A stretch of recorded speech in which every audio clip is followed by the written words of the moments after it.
धनगर समाज एसटी आरक्षण म्हणजे अनुसूचित जमाती आरक्षण अंमलबजावणी व्हावी यासाठी गेले कित्येक वर्ष हा समाज संघर्ष करत आहे। खरं तर हा धनगर समाज म्हणजे दऱ्याखोऱ्यामध्ये वाडी वस्तीवर राहणारा समाज आहे। आजही आमच्या मेंढपाळांचे प्रश्न मोठे आहेत। आपण पाहतोय आजही अनेक गावामध्ये मेंढपाळ बांधवावर हल्ले होत आहेत, त्यांचं जगणं मुश्किल झालंय। खरं तर मेंढपाळ व्यवसाय बुडीत निघतो की काय अशी सध्याची आपली परिस्थिती आहे। मग हा आजही समाजाच्या मुलांच्या शिक्षणाचा प्रश्न आहे। हा समाज भटकंती करतोय। हा समाज आदिवासी समाज आहे। हा डोंगर दऱ्यामध्ये फिरत असताना आमच्या लेकरा बाळांना शिक्षण मिळत नाही। ज्या ठिकाणी शिक्षण मिळतं त्या ठिकाणी आमचे हे लेकरं बाळ जाऊ शकत नाहीत। अशा गंभीर समस्या या समाजाच्या पुढे आहेत। आम्ही आमचं घटना दत्त आरक्षण मागतोय। आम्ही कुणाला भीक मागत नाही। आम्ही कुणाच्या ताटातलं हिसकावून घेत नाही। जे आम्हाला दिलेलं आहे, जे आहे त्याची फक्त अंमलबजावणी करा अशी आमची रास्त मागणी आहे। आम्ही कुणावर अन्याय करणारे नाहीत। ही जमात इमानदार समाज आहे। ज्या ज्या ठिकाणी हे समाज आपण पाहतोय, एखाद्या शेतकऱ्याच्या शेतामध्ये गेली त्या ठिकाणी शेंगा जरी पाडल्या असतील बाबळीच्या त्या मेंढरांसाठी, त्यासोबत जर काही काटे पडले असतील ते काटेरी फांद्या, तर त्या फांद्या उचलून बांधावर रचून ठेवणारी जमात इतकी इमानदार जमात आहे।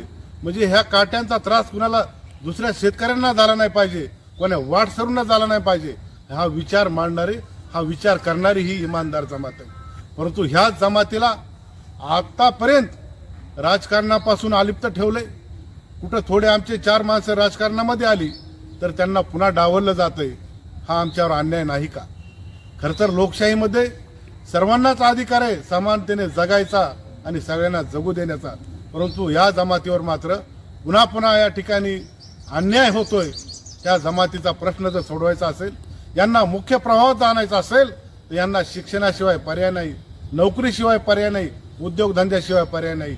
आणि त्यासाठी आम्हाला जे आरक्षण दिलेलं आहे अनुसूचित जमातीचं, एसटीचं म्हणजे आदिवासींचं, हे आरक्षण आमचं लागू करावं ही आमची मागणी आहे। कित्येक वेळेस आम्ही संघर्ष करायचा। अनेक आमच्या तरुणांनी स्वतःच्या जीवाचं बलिदान दिलेलं आहे।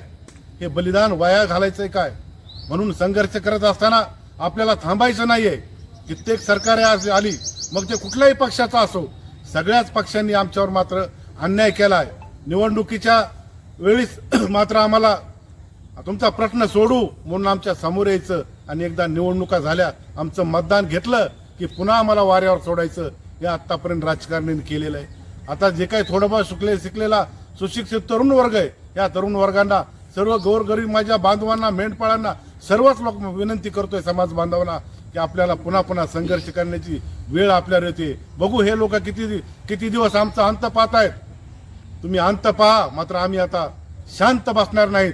आमच्यामध्ये बापू बिरू वाटेगावकर देखील आहे, त्यांचे देखील विचार आमच्यामध्ये आहेत, लक्षात घ्या। आम्ही संतही आहेत आणि आम्ही पर्यायानं पुन्हा जर आमच्यावर अन्याय होत असेल तर आम्ही बापू बिरू वाटेगावकर पहिला घाबरणार नाहीत। याची दखल त्या शासनानं घेतली पाहिजे, प्रशासनानं घेतली पाहिजे आणि सर्व राज्यकर्त्यांनी घेतली पाहिजे। आम्हाला मुख्य प्रवाहामध्ये आणायचं असेल तर आमचे प्रश्न सोडवणं हे गरजेचं आहे। नसता आम्ही तुमची जागा तर दाखवल्याशिवाय राहणार नाहीत, हे लक्षात ठेवा। म्हणून ज्या ज्या ठिकाणी चळवळी निर्माण होतात, चळवळीचे कार्यकर्ते असतात, त्या कार्यकर्त्यांना सर्वांनी सहकार्य करणं गरजेचं आहे। जे आंदोलनं त्या एसटीच्या आरक्षणासाठी आपले होतील त्या ठिकाणी आपण मोठ्या संख्येनं जमलं पाहिजे। मोर्चे असो, उपोषण असो, कुठलंही आंदोलन असो, आपण सगळ्यांनी सहभाग घेऊन हा आपला प्रश्न कायमचा मिटवावा अशी विनंती मी करतो। पुढची भूमिका काय असणार आता? बघा, गेल्या वर्षी आम्ही लातूर या ठिकाणी पुण्यश्लोक अहिल्यादेवी होळकर चौक या ठिकाणी 2 वेळेस उपोषण केलं। त्यावेळेस आम्हाला असं सांगितलं गेलं की त्यावेळेस तत्कालीन मुख्यमंत्री एकनाथराव शिंदे होते। पहिल्यांदा आम्ही शिष्टमंडळ त्यांच्याकडे पाठवलं, त्यांनी त्या ठिकाणी एक सकारात्मकता दाखवली। आम्हाला त्यांनी बोलवलं पुन्हा, तुम्ही यामधल्या आपण चांगली चर्चा करू, काहीतरी मार्ग काढू। आम्ही वर्षा या ठिकाणी किंवा सह्याद्री मुख्यमंत्र्यांच्या त्या ठिकाणी आमची बैठक झाली. त्या ठिकाणी काही वरिष्ठ अधिकारी त्यांनी बोलवले होते. आम्हाला वाटलं की हा प्रश्न आता सुटणार आहे, आपला सुटतो की काय, म्हणजे आमच्या आशा पल्लवी झाल्या होत्या, सर्व समाजाच्या आशा पल्लवी झाल्या होत्या की आपला प्रश्न आता सुटतोय. परंतु आम्हाला त्या ठिकाणी फसवण्याचं काम त्याही सरकारनं केलं. म्हणजे हे आताच सरकार आहे, फक्त हे तिन्ही सरकार होते त्यावेळेस, तिन्ही पक्षाचे, यांनी त्या ठिकाणी फसवलंय. मग आता पुन्हा डबल आणखीन फडणवीस साहेब आहेत. फडणवीस साहेबांनी आम्हाला वेळोवेळी आश्वासनं दिलेत आणि फसवण्याचं काम केलंय. आता या ठिकाणी मुंबई या ठिकाणी जे आंदोलन होतंय, या आंदोलनातून आपल्या आशा आता वाढलेल्या आहेत. हे आंदोलन यशस्वी व्हावं, या आंदोलनातून आपला प्रश्न सुटावा असं आम्हाला वाटतंय.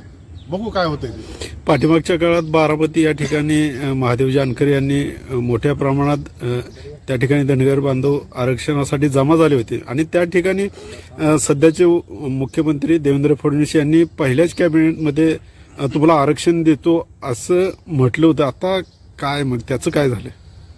ठीक आहे, बारामती या ठिकाणी आपल्याला त्यांनी पहिल्याच कॅबिनेटमध्ये तुमचा आम्ही प्रश्न सोडू असं त्यावेळेस ते प्रदेशाध्यक्ष आणि आताचे भाजपचे प्रदेशाध्यक्ष आताचे मुख्यमंत्री देवेंद्र फडणवीस साहेब यांनी त्या ठिकाणी आले, आपल्याला आश्वासन दिलं आणि आपली मतं आपण डोळे झाकून त्यांना मतदान त्या ठिकाणी केलं होतं. म्हणजे समाजामुळे त्यांची सत्ता आली होती, पण त्यांना तो विसर पडलेला आहे. म्हणून त्यांचा विसर असेल, त्यांना आता त्यांच्या कानठळ्या उठवण्याचं काम आपल्याला या ठिकाणी करावं लागणार आहे.